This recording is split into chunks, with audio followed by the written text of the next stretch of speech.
prevention. And I think it really has to start with the people who are buying technology. They just have to sit up and say, I'm not going to buy it unless I know what was the security thinking that went into this technology, what is the security design, who reviewed it. You know, those people, those security researchers, those people exist, right? They're reviewing this stuff after it's been deployed. Why aren't those things pointed out during the design phase of the technology before it gets sold? This is not a new idea. People say, you know, build security in, right? Build security into your software. Do threat modeling, do design modeling. You know, and there are companies that do it. There are companies that hire those researchers. Companies like Microsoft are doing it, right? Works on some of the new stuff. It doesn't really work if it has to be backwards compatible. There's a huge legacy code base. There's still lots of problems. But there's a huge amount of technology out there which is being built with no one doing design reviews over it before it's built. And that's really what has to stop. And it has to stop with customers saying, I want evidence that this was done with this technology before I do it. Now, I don't think, you know, individual consumers are going to be able to, you know, send an email to Steve Jobs and say, you know, can you tell me about the iPhone and, you know, what was the threat model and, you know, tell me about Safari a little bit, how is that written? It's not going to happen. But big enterprises can do it. Governments can do it.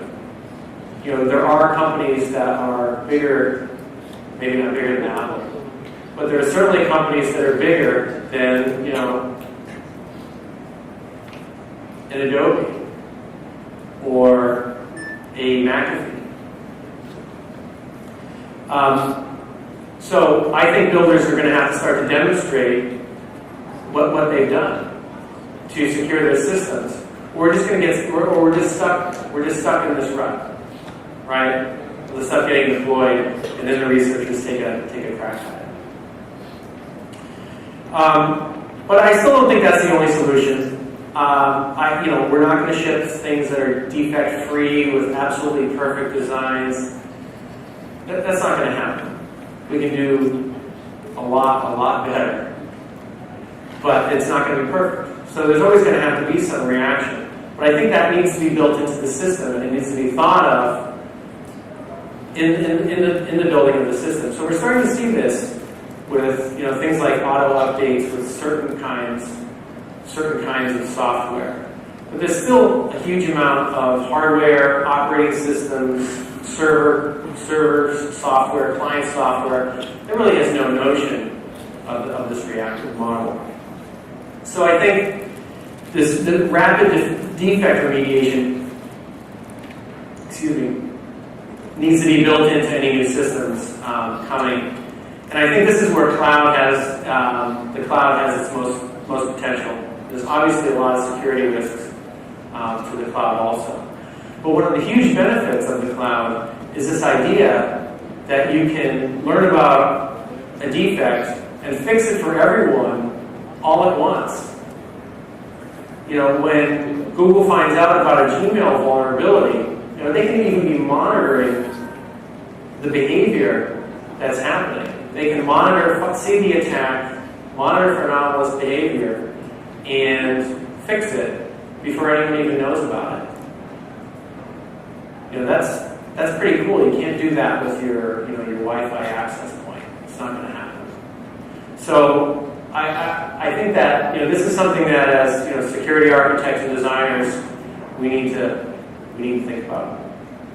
So I think the alternative to not, you know, doing it right the first time or having built-in rapid defect remediation is going to be this perpetual state of insecurity that we have.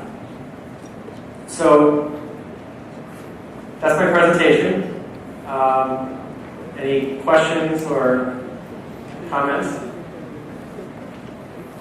Let me just put my this is my Twitter handle if you want to follow me out there. Hi. I have a couple of points I wanted to pick you up on. One is that I really believe that you aren't describing anything different than a reactive security model when you talk about rapid remediation, so how is that better than what we have? The second point is that you were talking earlier about updates to antivirus or other reactive technologies, and you've ignored the fact that in your example, for instance, you'd say you're going to be 333 variants behind. You've ignored the fact that actually you might well, as an antivirus researcher, have built a generic signature which detects those proactively, so that the next few variants that come out are actually already covered. So to say that it's an entirely reactive model shows a kind of fundamental misunderstanding of what it does, but that's not uncommon. So those are the points I'd like to make. Sure. So I think when I talk about it's still a reactive model, like the Gmail example, and I certainly admit that, but I think it's a reactive model that's very difficult for an attacker to get inside the OODA loop of that reactive model, because it's happening so quickly, on the order of perhaps less than a day. Hopefully, I think we can get to, but I'm not saying it's perfect.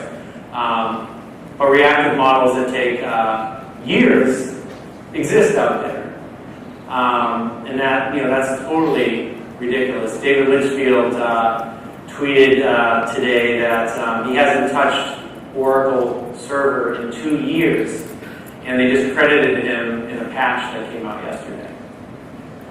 So obviously that's a really bad. So it's the time domain of the reactive model that's the important part. On the antivirus front, you're obviously right. It's not black and white. There can be signatures that can find multiple variants. So you're right.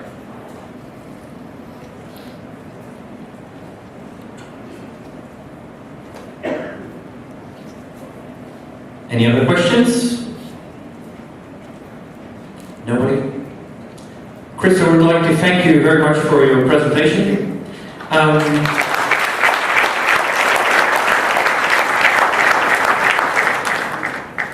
In a moment we're going to set up the next keynote. Next keynote will be Paul Vixie, we're taking back the DNS. In the meanwhile, I would like to tell you a little bit about other activities over here at HITB.